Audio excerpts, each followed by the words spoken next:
To start off Unit 2, we are going to talk about hourly and overtime pay. So you're going to be able to calculate straight time, overtime, and the total pay.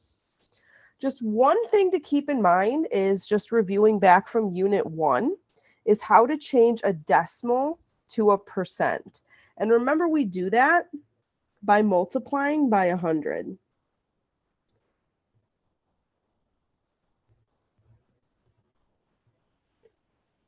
All right, so if I have 0.05 and I multiply it by 100, I get 5%. And that's just a good thing to remember because every time that you put a percent into an equation, you're not going to need to leave it as a percent, but you have to put it as a decimal. So just keep that in the back of your mind. But we're going to start this with two definitions. And the first one is hourly rate. So your hourly rate at a job is the rate of pay you receive for each hour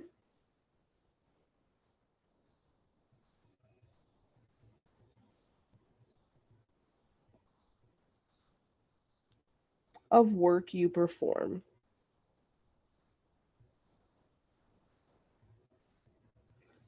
All right, so for instance, say at your job you make $11 per hour.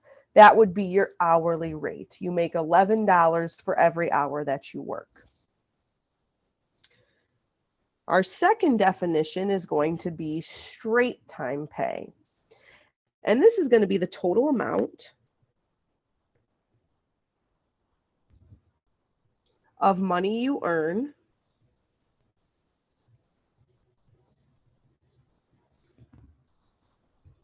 in a given pay period. So in other words, if you're making $11 per hour and you worked 50 hours, your straight time pay is going to be taking the $11 that you earned per hour and multiplying it by the 50 hours that you worked. That would be your total straight time pay. And I actually have the equation written out for you down here, or typed out, I should say. And I'm going to highlight it so I know that it's important. But to find your straight time pay, you're going to take your hourly rate and multiply it by the number of hours you worked. All right, so let's try an example. Tia earns $19.25 per hour. So this number right here is her hourly rate. She worked 36 hours. So 36 is the hours worked. And we are asked, what is her straight time pay? Well, let's just use the straight time pay formula. The number or the hourly rate, which was $19.25, and we're going to multiply that by the number of hours she worked, which is 36. So grab your calculator and type this in with me. 1925 times 36 is $693 of straight pay.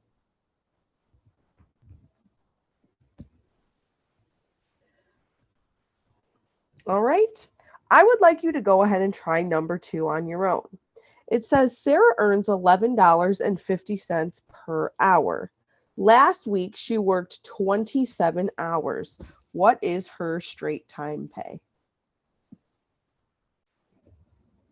You should have gotten that Sarah earned $310.50 by taking $11.50 and multiplying it by the number of hours worked, which was 27.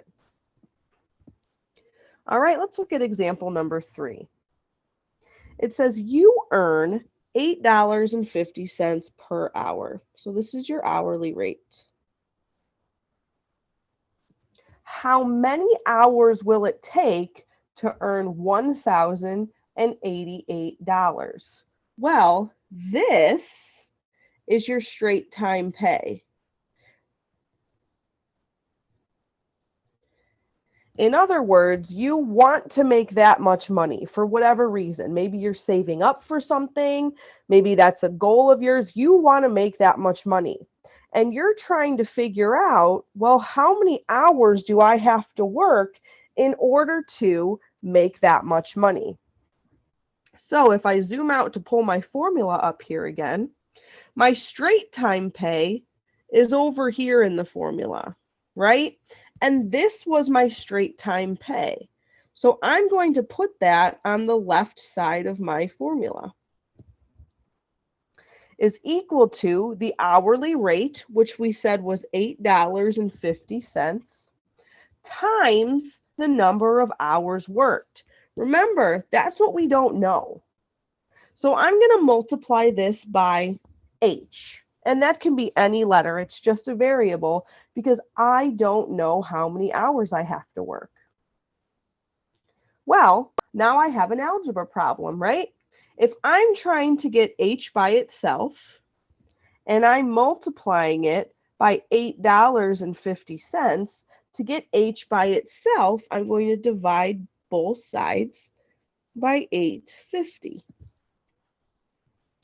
That cancels out, and I get H is equal to, go ahead and type it into your calculators, 1,088 divided by 8.5. And I got 128 hours. So that is the number of hours you will need to work in order to earn $1,088. All right, example 4 is very similar. I'd like you to go ahead and try that on your own.